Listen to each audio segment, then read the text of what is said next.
the very latest on Zika. Miami-Dade Mosquito Control is taking action with more cases of the virus popping up here in South Florida.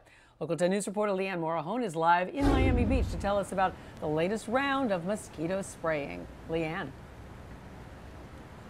And this one was specifically targeting larvicide and actually focusing on storm drains like this one. This is where mosquitoes breed, so they're catching mosquitoes before they can turn into adults. Now let's show you some video where you can see members of Miami-Dade Mosquito Control targeting these storm drains. As we said, they're using larvicide, so that is of course the stage before mosquitoes become adults. In that case, that's when they start doing that aerial spraying. But since there are so many high rises here in Miami Beach and of course those sea breezes coming ashore, they do like to target the mosquitoes with larvicide instead. We did speak with some folks, some workers. In just a moment you will hear from one of them, but let's show you the map. This is what they're calling the Zika zone in Miami Beach. This is where the Department of Health still believes that some ongoing transmission is taking place only within this small zone, as you can see.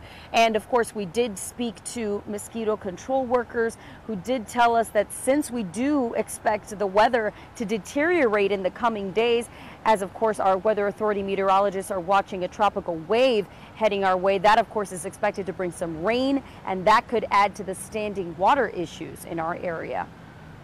That will unfortunately mean more places, more containers that could be holding water, so we plead with our residents to eliminate, after the rains, eliminate any standing water in your yards. It's something that should be done once a week because the mosquito life cycle is from egg to adult takes about a week. Now you remember that old Wynwood Zika zone, that initial Zika zone, just how big that square was? You can see right now, if you look at the map on your screen, it is drastically smaller, and that is because just yesterday Governor Rick Scott announced that the Department of Health found no evidence of transmission of Zika around nearly the entire perimeter of that area, and so they did reduce it. They do believe that there is possibly some active transmission taking place in that reduced area, but some good news for the folks in Wynwood as that area has greatly diminished. We of course are going to stay on top of the Zika fight. There is a meeting expected later today around 2 p.m. for business owners in the Wynwood area. Obviously, this Zika fight greatly affecting the economy in these areas, the businesses, and we will have much more on the Zika fight later on today on Local 10 and Local10.com. We are live in Miami Beach. Leanne Morahone, Local 10 News.